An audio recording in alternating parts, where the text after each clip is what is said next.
If you're a facilities manager at a university, you know students rely on the cafeteria for breakfast, lunch, dinner, and the occasional late-night snack. So when a dishwasher breaks down and dirty plates pile up, the mess hall can turn messy in the blink of an eye. Enter Grainger. With over 1 million industrial-grade products and fast delivery, the product you need now is never far away. So you can turn that dishwasher back into a lean, clean washing machine. Call, click Grainger.com, or just stop by. Grainger, for the ones who get it done. You just realized your business needed to hire someone yesterday. How can you find amazing candidates fast? Easy. Just use Indeed. Stop struggling to get your job post seen on other job sites. With Indeed sponsored jobs, your post jumps to the top of the page for your relevant candidates, so you can reach the people you want faster. According to Indeed data, sponsored jobs posted directly on Indeed have 45% more applications than non-sponsored jobs. Don't wait any longer. Speed up your hiring right now with Indeed. And listeners of this show will get a $75 sponsored job credit to get your jobs more visibility at Indeed.com/ARTS. Just go to Indeed.com/ARTS right now and support our show by saying you heard about Indeed on this podcast. Terms and conditions apply. Hiring? Indeed is all you need. Mystery Theater.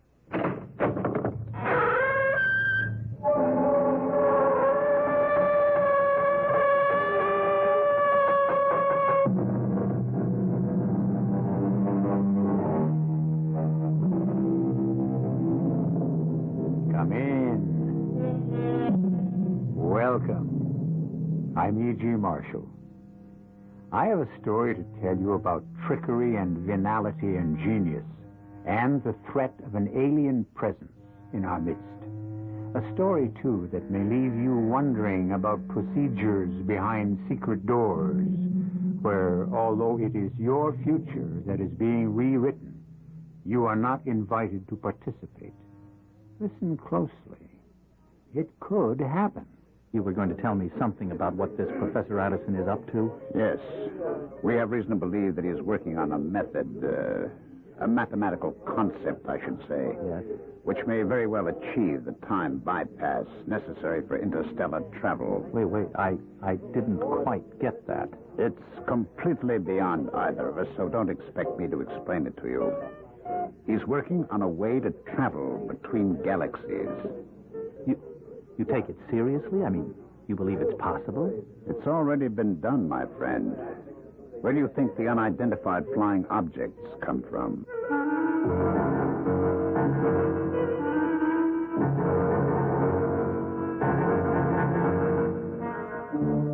Our mystery drama, The Eavesdroppers, was written especially for the Mystery Theater by Field and Farrington and stars Arnold Moss.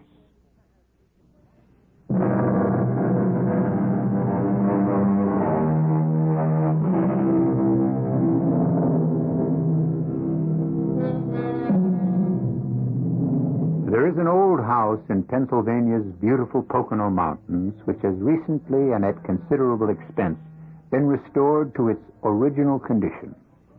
One wing has been made ideally suitable for use as a laboratory. This work was all arranged for and supervised by a man who calls himself Mr. Smith. More, one suspects, to promote anonymity than to establish identity. The job is finished now, and Mr. Smith is interviewing two people, Pearl and Edgar Parker, to whom he has offered a rather peculiar job. Frankly, Mr. Smith, I don't like it. I'm an electronics engineer. I wouldn't enjoy working as a handyman, and my wife isn't a housemaid either. No, I'm not. And the other part of the job, the part you haven't told us much about, I think I like that even less. To begin with, I happen to know that you're out of a job and have been for some time. You need money. All right. That may be true. But undercover agents, isn't that what you want us to be? If you like a spade called a spade, yes. Well, why us? We don't know anything about espionage. But you know a great deal about electronic equipment, and that's what's needed. That and two people to look after a big house. Well, all right. Suppose you give us some details. First of all, if we decide to take this thing, how much? At the end of the summer, you'll receive $20,000 in cash. Oh, that's That's different, isn't it, Edgar? Well, it depends on what we have to do for it. To whom and for whom. I want to know who and what, Mr. Smith. You'll be working for aliens. Beings from another planet. From another galaxy, actually. Oh, come on. You wanted the truth? You have it. Oh, there aren't any such people. Oh, but there are. I've been in touch with them for some time. Our environment doesn't suit them. They come to Earth only in cases of extreme emergency. I don't believe you. It doesn't matter what you believe. The 20,000 will be good, solid American dollars. Now, look, whatever they want or don't want, it's clear that we'll be operating against somebody, and I'd like to know who. A single scientist who's working on a project my clients don't want to succeed. It would be against their best interest. All right, what's his name? We hope to rent the house to a Professor Dwight Addison. You may have heard the name. He's a very highly rated physicist. One of the top few. A physicist? Oh, if it's going to be bombs. No bombs.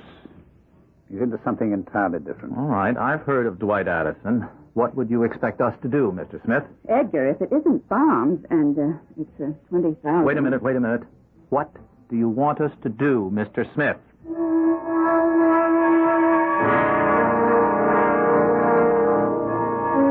It's begun, Jane. I've cleaned out my desk, kissed my equipment goodbye, put my reactors to bed for their long summer hibernation. Professor Dwight Addison is on sabbatical. The summer is my personal property. We still have to look for a house, you know. Well, whoever heard of ointment without a fly in it? A house where the owners won't object to your converting a basement or a garage or something into a laboratory. Mm-hmm. We're looking to Mars Times. Maybe we'll be lucky. Well, that's an excellent idea. Jane, I don't know what I'd do without you.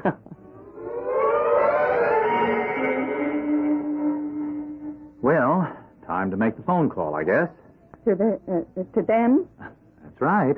The aliens themselves, Edgar? No. Smith said he'd be our control. Oh, where is he? Where do you have to call? Someplace in New York, that's all I know. I wouldn't know that even, except for the area codes. All the same, even if it's not them, it makes me feel creepy. $20,000. That's the thing to keep in mind, Pearl. The money. Okay, here goes. I always wanted to go to Europe. Could we go afterwards or maybe take a cruise somewhere? Yes. This is... No names. No names ever. Have you carried out your instructions? To the letter. Everything as ordered. Very well. Now let me hear your story. Well, we've been through it a lot, Mr. Smith, and I really know more, please. All right. The owner of the house is James Ellis. He's in Wall Street. He and his wife are taking the summer off and touring Europe. He's an amateur scientist. That's why he's got the lab set up. Pearl and I have worked for them for years and are almost like family. I assist him in the lab sometimes, and, let me see, Your privacy. Oh, yes. It's been a rule for years that nobody ever comes into our wing of the house. That's like part of our pay. We have complete privacy. Don't forget it. All right. We'll put the ad in tomorrow morning's Times. You should hear from the tenant sometime tomorrow. Try to make an appointment to show him the house for tomorrow afternoon. We're in a hurry. Well, what if somebody else sees the ad and calls first? No one else will see the advertisement. It will be placed only in the tenant's copy of the Times. Well, how can you do that? Just do as you're told. Don't worry about things that don't concern you. I don't like that man. $20,000, Edgar. It's going to be a strain at any price. Dwight? Dwight, I found it. It's here. It sounds absolutely perfect. Oh, that's wonderful. Sugar Heights, Pennsylvania, heart of the Poconos. 12-room Victorian home, recently restored, all in excellent condition. Housekeeper and chauffeur groundskeeper included or no deal. West wing occupied by health. East wing suitable for use as workshop, studio, or laboratory. What? Immediate occupancy for season only. Season ending on September 30th. Sort of big for us, but otherwise doesn't it sound perfect, right? Yes, it does. Almost too perfect, don't you think? Oh, how can a thing be too perfect? Well, my work is classified, Jane, most secret. I don't know. It almost sounds as though someone knew I wanted a place to work this summer and has made this one to order for me. Oh, now really, Dwight. Well, that's the trouble, with doing this sort of work. It makes you suspicious. All right, we won't worry about it. Shall we call and make an appointment to see the house? Well, there's no harm in looking. Maybe the roof leaks or something. Oh, what do you mean? Well, the way the ad reads, it just sounds too good to be true.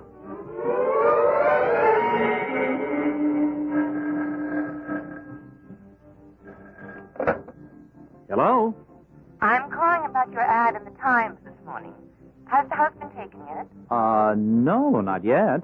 My husband and I would like to drive out and look at it. May I have the name, please? Professor and Mrs. Dwight Addison. We live in New York City and we're looking for a summer house. Yes. I'm Edgar Parker. My wife and I look after the place. I think the ad said something about that. Oh, yes, that part's fine. When may we see the house? Any time, Mrs. Addison. This afternoon would be fine. This afternoon, say around 2? Very good, and I'm sure you'll like the place, Mrs. Addison. Yes. My husband says it sounds made to order. Well, that's just about everything, Mrs. Addison. You do like the place, don't you, Dwight? Oh, yes, very much indeed. You're sure now that the owners won't mind my moving my own equipment into the lab? Oh, no. Mr. Ellis will be glad to have it used. As I told you, he's a kind of amateur at science himself. Dabbling, he calls it. Matter of fact, I help him out sometimes, kind of like a lab assistant, Yes, I see. If you wanted me to, I could help you out around the lab, too. Just wash up and keep everything straight, things like that. I always enjoy doing it for Mr. Ellis. No, thank you. That won't be necessary. It wouldn't be any trouble at all. Professor Addison never uses an assistant. He likes to work alone. Oh, well then. Shall we take it, Dwight? I think it's just lovely. Yes, it's very suitable. All right, we'll take it.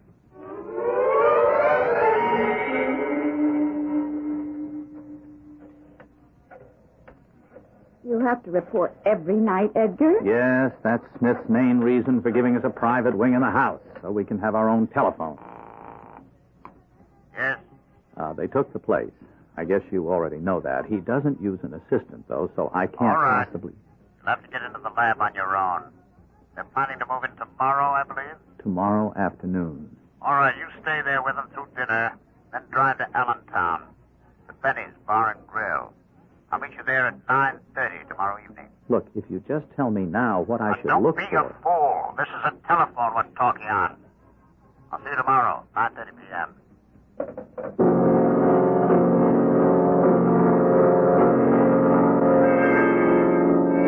Dwight, you have to admit that Pearl and Edgar were a big help. And the dinner was good, didn't you think? Well, I suppose it would be presumptuous to criticize him. Presumptuous to criticize Edgar? Edgar? Oh, no. Einstein. I didn't know we were talking about him. No, he might very well have decided not to go on. Except he didn't hold back on the other equation. If you're going to wander away, dear, try not to get lost. It's a strange house, you know?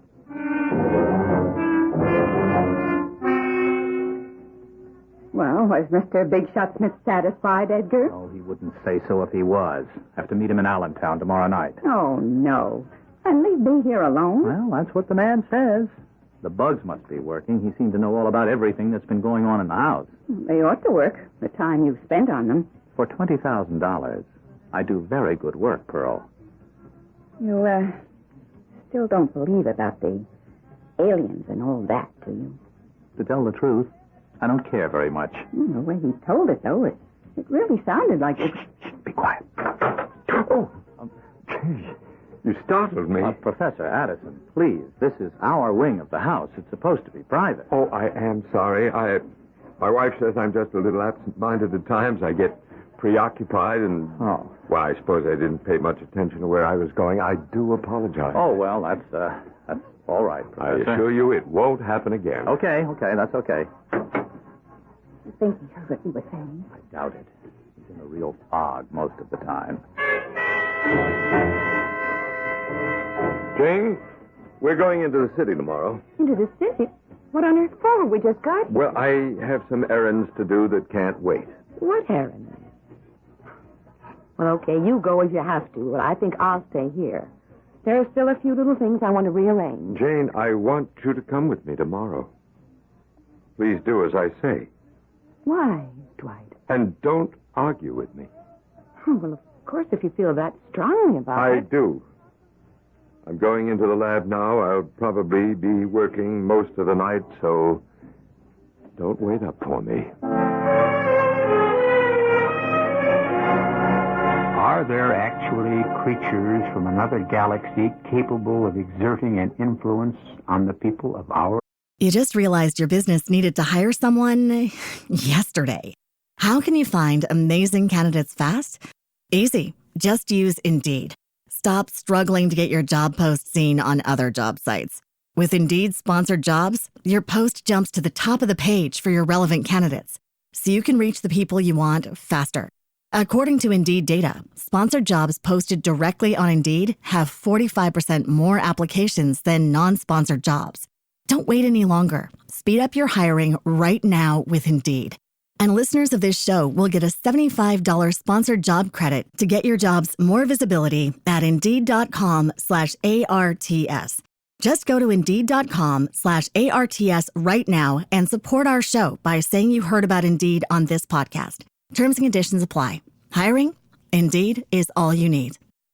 You just realized your business needed to hire someone yesterday. How can you find amazing candidates fast? Easy. Just use Indeed. Stop struggling to get your job post seen on other job sites.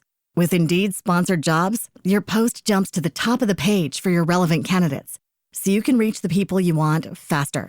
According to Indeed data, sponsored jobs posted directly on Indeed have 45% more applications than non-sponsored jobs. Don't wait any longer. Speed up your hiring right now with Indeed. And listeners of this show will get a $75 sponsored job credit to get your jobs more visibility at Indeed.com/ARTS. Just go to Indeed.com/ARTS right now and support our show by saying you heard about Indeed on this podcast. Terms and conditions apply. Hiring? Indeed is all you need. Earth? We have only a Mr. Smith's word for it. And if he has chosen to use an assumed name, as we suspect, then perhaps this more fantastic statement of his is also suspect. The doubt makes you a little uncomfortable, though, doesn't it? I'll return shortly with Act Two.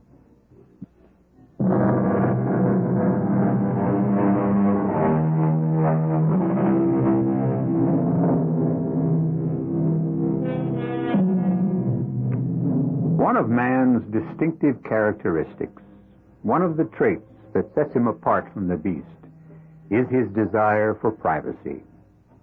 He is a gregarious creature, true, but his business is his own.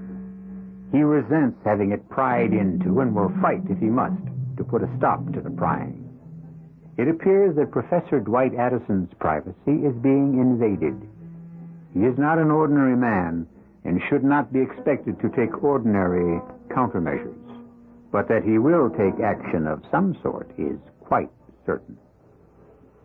Dwight? Yes, Jane? Oh, I'm sorry to bother you in the lab. You know I never do, but tonight... Oh, it's all right, my dear. It's quite all right. I was going to bed, but I didn't think I could sleep. Are you angry with me, Dwight? Why, no, of course I'm not. Why should I be angry? About going into the city. You acted so, well, not a bit like yourself. Oh, well, you see, I got this idea for a new type of hearing aid, and I just wanted Hearing aid? Well, you're not having trouble with your hearing, are you? No, it's not for me.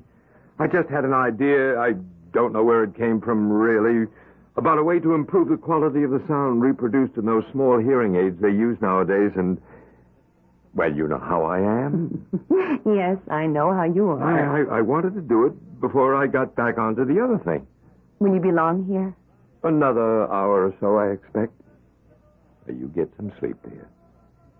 You'll need your rest for the trip into the city tomorrow. Do we really have to go, Dwight? I'm afraid so. There are a few things I must do, and I will need your help.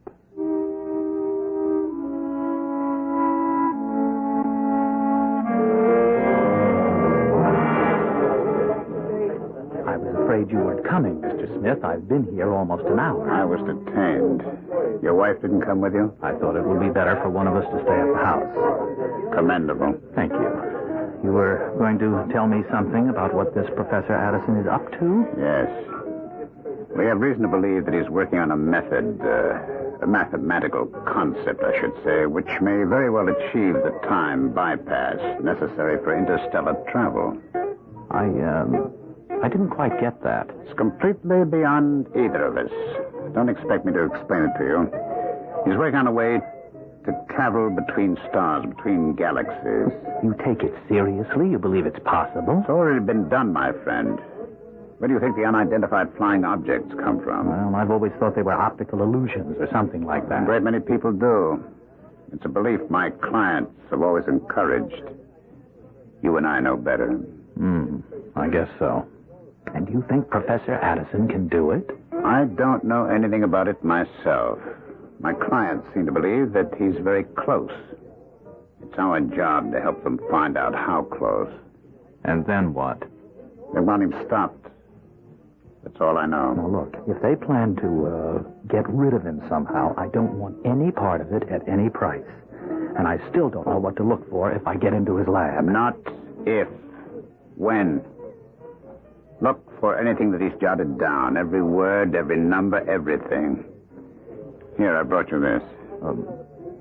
A cigarette lighter? It's made to look like one. Actually, it's a camera, and a very good one. No kidding. But I'll show you how it works later.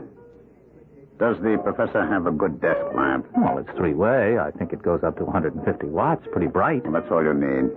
I want every scrap of paper you find in that lab photographed. It doesn't have to look important. You're not the one who decides. I don't have keys to his desk, you know. I'm not concerned with how you get at his papers. Just do it. Oh, okay, I'll think of something. Are the bugs working all right? You'd have heard about it if they weren't. You don't work very hard at making friends, do you, Mr. Smith? I don't make friends. I buy accomplices.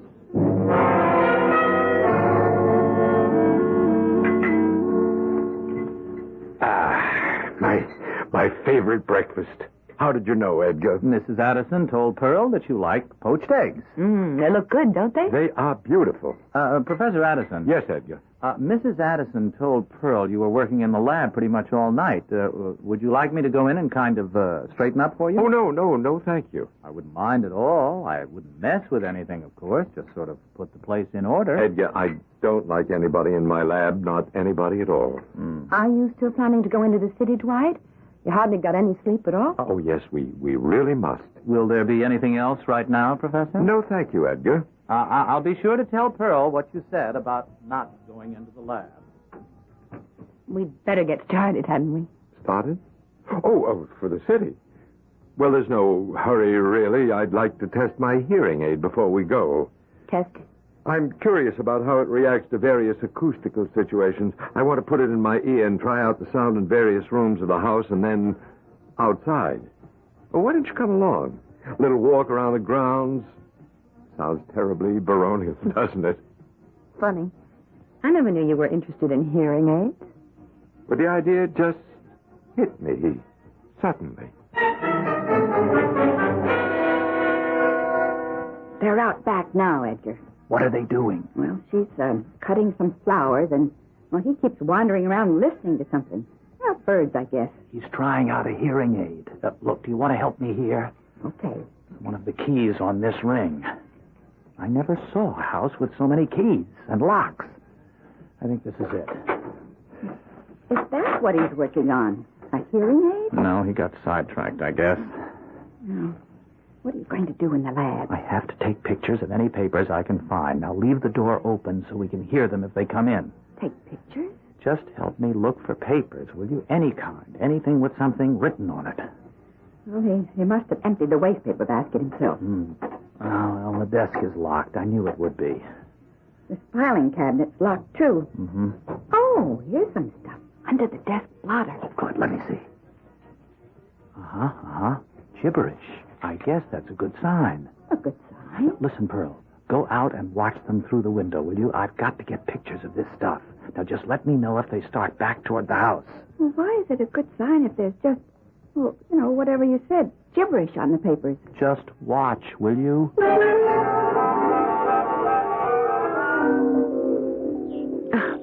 I won't know what half these flowers are until they bloom. This one's an iris, I know that much. You'll have to speak up, Jane. I can't hear a thing you're saying. That's some hearing aid you made. It doesn't seem to be working very well. I might as well not be wearing it at all. Well, do you know what's wrong with it? Need some adjustment, I imagine. Dwight, do you really have a lot of secret stuff in the lab? Oh, yes, indeed. Practically everything in there. Top secret. Things Edgar and Pearl shouldn't see? Well, that's why I told them to stay out of the lab, Jane. I have papers in there that no one should see. Did you lock the door? To the lab? Well, of course. Aren't you afraid that telling them not to go into the lab will only make them all the more curious? Just serve as an added temptation? Oh, I don't think so. Surely we can trust Pearl and Edgar. You better get out of there, Edgar. They're coming back toward the house. Okay, I've finished anyway. Just turn the light off and put these papers back under the blotter. Hurry up, will you? I'm all finished. All right, you better come away from that window. It's all right. It's supposed to be my kitchen. I'm just stacking the breakfast dishes. Oh, Pearl, can you get me a vase to put these flowers in? Oh, sure, Mrs. Addison. My, they're pretty, aren't they? What are those little blue ones? Oh, grape hyacinths. I think you'd know as long as you've been working here. Oh, well, Edgar does all the gardening. Edgar and Mrs. Ellis. Mrs. Ellis. Go find a vase for Mrs. Addison, Pearl. Mrs. Ellis, yes. I'm so bad with names. Sometimes I almost can't remember my own. Go get the vase, Pearl. I'll get that nice blue one Mrs. Ellis likes so much.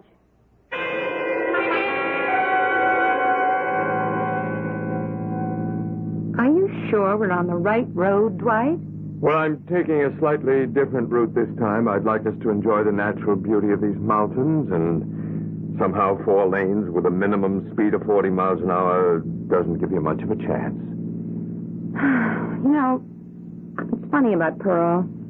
What's funny about her? Well, she's been living in that house for a long time. Years, the way they tell it.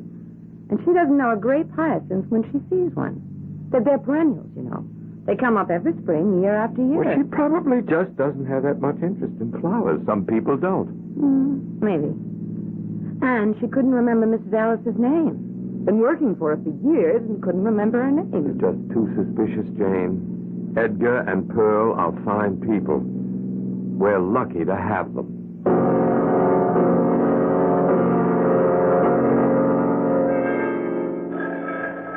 Well, either the professor got lost or Mr. Smith Almighty's unhappy about something again. Hello? In future, we'd prefer that Professor and Mrs. Addison not leave the house. Well, now, just how do you expect me to stop them? It may be necessary to tamper with their car. That isn't why I called, however. Then why did you? Impertinence doesn't become you. I called to suggest that you advise your wife not to be an idiot if she can possibly avoid it. I don't know what you mean. The thing about the flowers. Well, Pearl didn't know what the flowers were. She wasn't thinking. Yes, that was obvious. Also, is it too much to ask that she remember the name of the woman she's been working for all these years? Well, she covered that up fine. They didn't suspect a thing. Mrs. Addison did. They've been monitoring them in the car. A good agent memorizes every detail of his cover. That's the first rule. Oh. Look, if you wanted spies, you should have hired spies. Yes, that has occurred to me, too. Sooner or later, I'm going to have to punch that guy in the nose.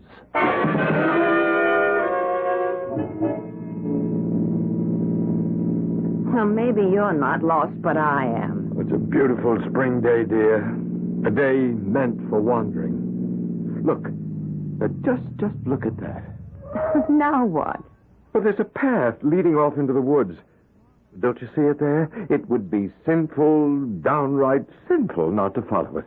You mean get out and take that path into the woods? Well, we have to know where it leads, Jane. Don't you feel you just have to? No, I don't. I don't feel the least bit that way. I'll bet there'll be snakes in there. Jane, please come with me. Why? Because I ask you to. Well, if you put it that way. Here, let me help you. Those aren't very good shoes for walking in the woods. Well, I thought I was going to the city.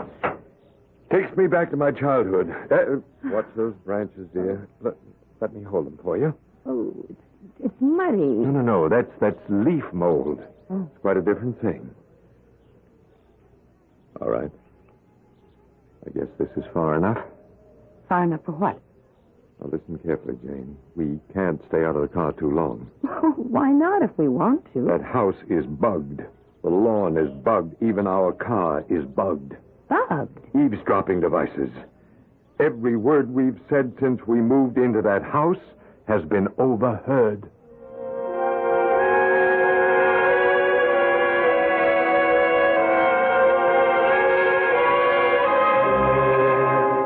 Beware of the man with the high IQ and the irresponsible behavior. He is not what he seems. He doesn't accept values blindly, but has a close look at each one as it is offered to him and decides for himself how much it is worth. Professor Addison is not an easy mark, clearly, and a battle has just been joined. We'll hear the outcome when I return shortly with Act 3. You just realized your business needed to hire someone yesterday.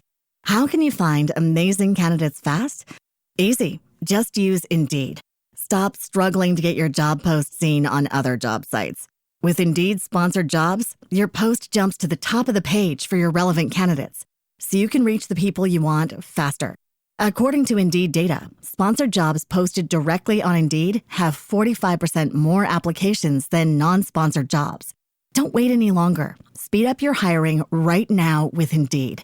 And listeners of this show will get a $75 sponsored job credit to get your jobs more visibility at Indeed.com/ARTS. Just go to Indeed.com/ARTS right now and support our show by saying you heard about Indeed on this podcast. Terms and conditions apply. Hiring? Indeed is all you need.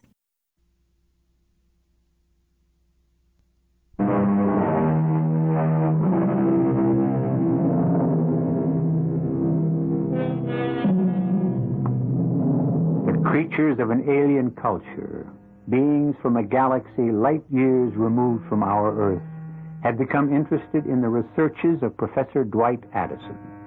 They have caused to be planted in the house, which he has rented for the summer, a network of listening devices, which keeps him and his wife Jane under constant surveillance.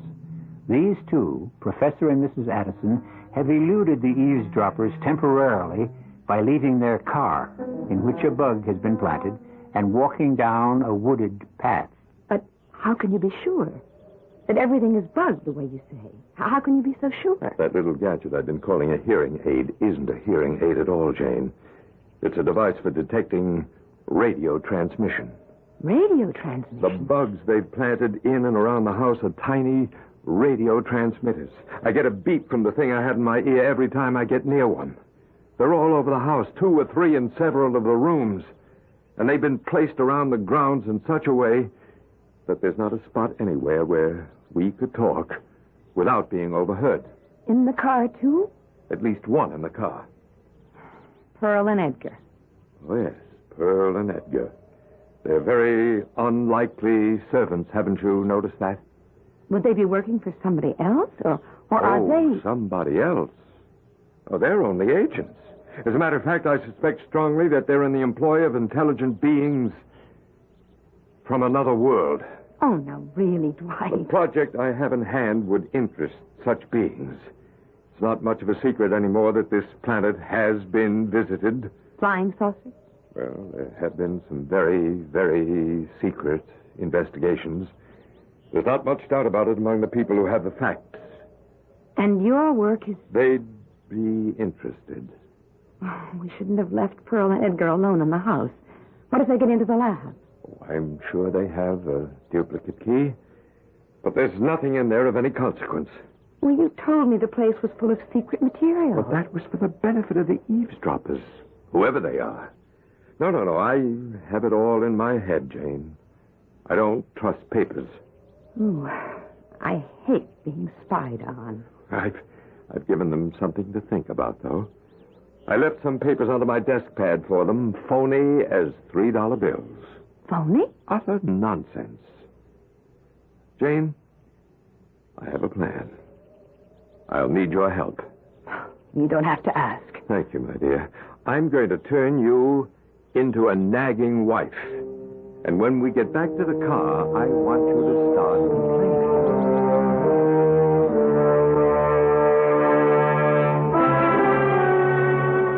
Over y to the fourth power equals... And then he's got a question mark that he's gone over and over until the paper's almost cut through by the pen. You found nothing except the papers under his desk pad? Just these 4 sheets, yes. Is that all of it? Well, then he's got some scribbled notes at the bottom. He's written down the word heterodyne 2 or 3 times like he was thinking on paper, and then third voltage. On another line, he's written light, speed, plus, then crossed out the plus and printed it in again in capital letters. Light, speed, plus. That's interesting. Any more? Well, just some figures at the bottom. Now, wait a minute. Hold on just a minute. Okay. We've been out of touch with the Edisons for almost half an hour. They've returned to their car now. But this must not happen again. Well, what do you want me to do? There's something you do to a car's carburetor to put it out of commission. You know about that? Yes, that's easy enough. Well, then do it as soon as they bring the car back. And try to do it right.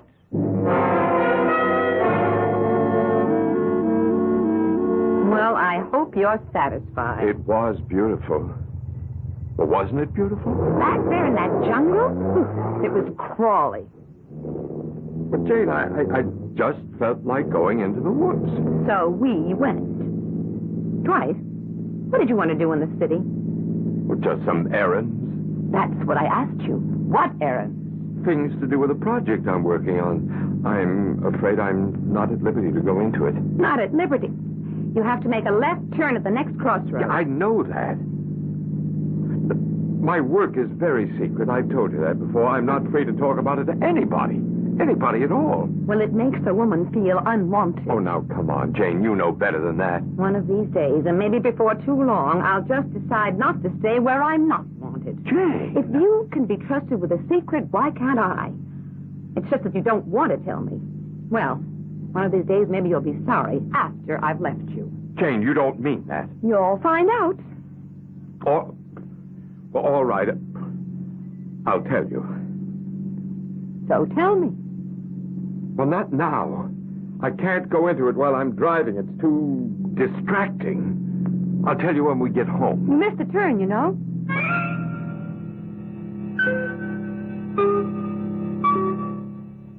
Don't tamper with the car. You understand me? Don't touch it unless you hear from me. Well, okay, but you said we the have car... reason to believe that we're going to get some vital information as soon as the Addisons get home.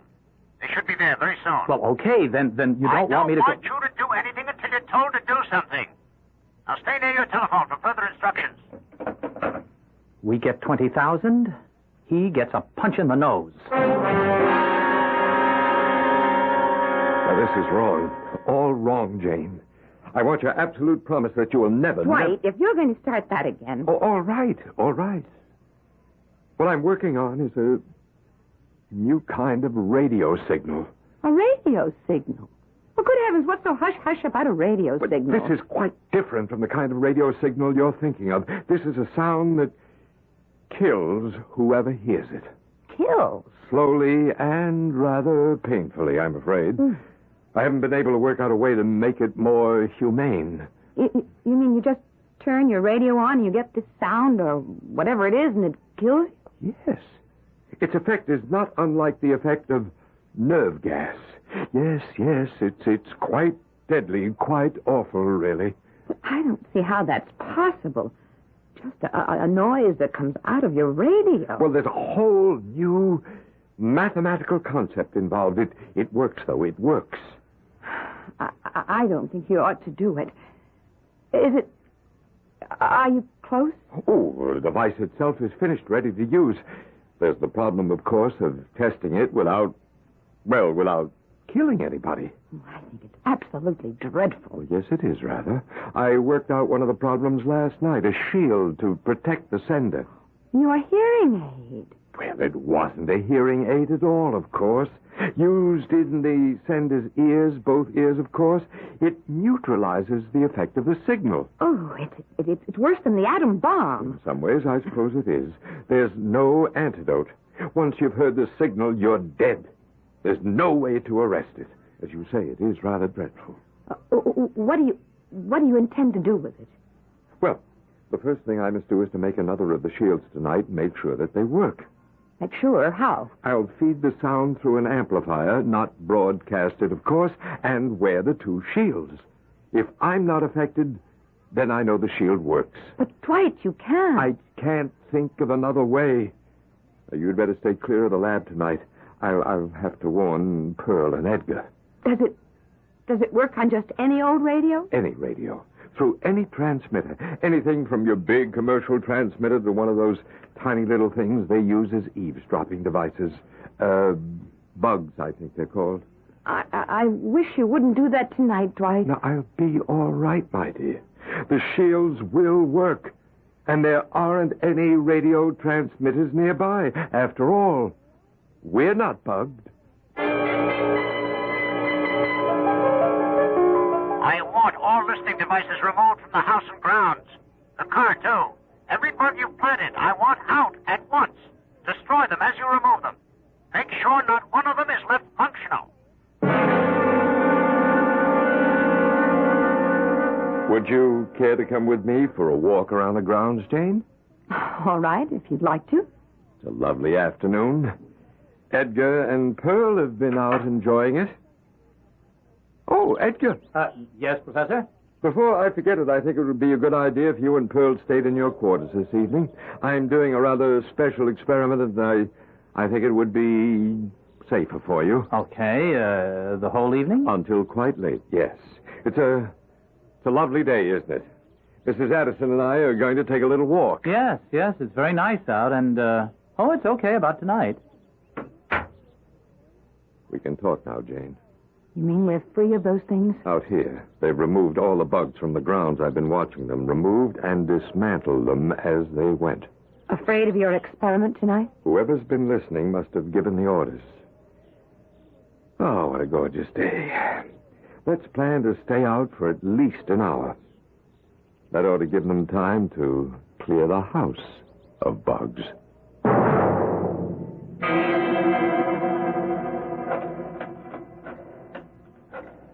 What are you doing, Edgar? I want to tell Smith all the bugs are out. I think maybe I ought to tell him what the professor said about a special experiment tonight, too. I expect he'd want to know that. Well, I wonder why you wanted the bugs out. You think he'd tell me? Mm-hmm. Oh, come on. Why doesn't he answer? The number you have reached is not in service at this time. The number you have reached is not in service at this time. This is a recording. Mr. Smith's run out on us. What do you mean? The phone's been disconnected. Oh, then how are we going to collect our money? We're not. This phone number is our only contact with them. A man named Smith, even if it was his real name, and you know damn well it's not. Oh, but $20,000. If I ever find him, I won't just punch him in the nose. I'll kill him. What are we going to do? We're going to get out of this house right now. If they're scared, so am I. Come to the window, Jane. What's happening out there now? They're leaving. I watched them loading their car with luggage. We've seen the last of Pearl and Edgar. Maybe we should go, too. Why? We've paid our rent for the season. The bugs are gone. We'll have to run a big house without help for a while, of course, but... Oh, that's all right with me. Incidentally, how did you like my performance as the nagging wife? Much too well, my dear. I'll never cast you in a role like that again. Dwight? Yes, dear? You're not really working on that awful thing, are you? I mean, the radio signal that kills people? No. No, nothing of the kind. Actually, what I'm working on is a time bypass that will make traveling between galaxies possible. Really make it possible? If it works. It looks good in theory. Of course, I know how to make the lethal radio signal. You do? Oh, yes. Yes, there's nothing to it, really, once you understand the mathematics. Oh, Dwight, you wouldn't. Oh, no, dear. That's one secret nobody's ever going to get out of me. Not even a nagging wife.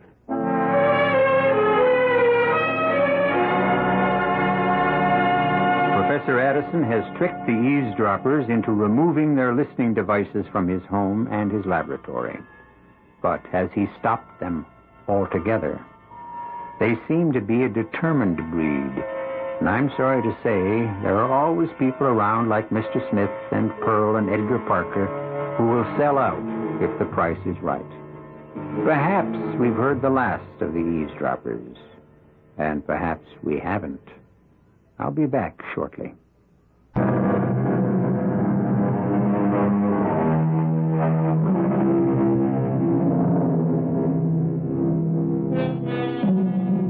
At this reading, interstellar travel has not been announced as feasible. But things move fast in this age. Don't be too surprised if you hear on a newscast that Professor Dwight Addison has found a way to make it feasible. And be with us, no matter what method of travel it requires, for our next look at some of the improbabilities that turn out to be, after all, possible. Our cast included Arnold Moss, Patricia Wheel, William Redford, Ralph Bell, and Joan Arliss. The entire production was under the direction of Hyman Brown. This is E.G. Marshall inviting you to return to our Mystery Theater for another adventure in the macabre. Until next time, pleasant dreams.